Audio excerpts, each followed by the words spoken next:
Waspada keluarga terkena demam berdarah denggi. Halo Sobat Telmed, selamat datang dalam video edukasi tentang demam berdarah denggi.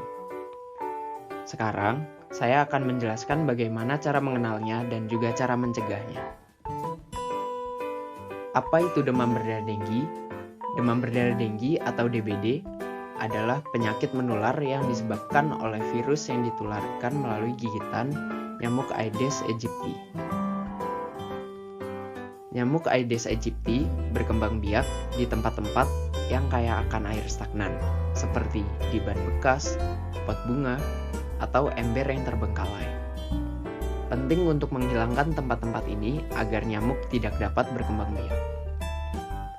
Gejala-gejala DB meliputi demam tinggi, nyeri sendi dan otot, ruam kulit, dan perdarahan yang tidak normal. Jika Anda atau seseorang mengalami gejala-gejala ini, segera cari perawatan medis. DBD dapat memiliki tingkat keparahan yang berbeda, mulai dari ringan, sedang, hingga berat. Penting untuk memahami perbedaan tingkat keparahan ini. Dari gejala DBD ringan, termasuk demam tinggi, nyeri pada sendi dan otot, sakit kepala, dan ruam kulit. Pasien dengan DBD ringan mungkin mengalami kelelahan, tetapi umumnya masih mampu menjalani aktivitas sehari-hari. Perdarahan biasanya tidak terjadi pada tingkat keparahan ini. Gejala DBD sedang meliputi gejala yang sama seperti DBD ringan, tetapi dapat lebih parah. Pasien dengan DBD sedang mungkin mengalami mual muntah, peningkatan denyut jantung, perdarahan gusi, dan perdarahan di kulit yang disebut purpura.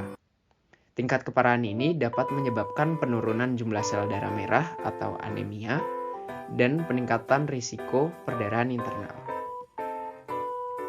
DBD berat merupakan tingkat keparahan yang paling parah.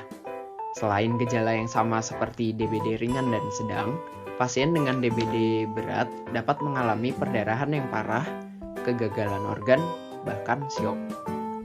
DBD berat dapat mengancam nyawa dan memerlukan perawatan intensif di rumah sakit, termasuk perawatan intensif kegawat daruratan dan pemantauan yang ketat.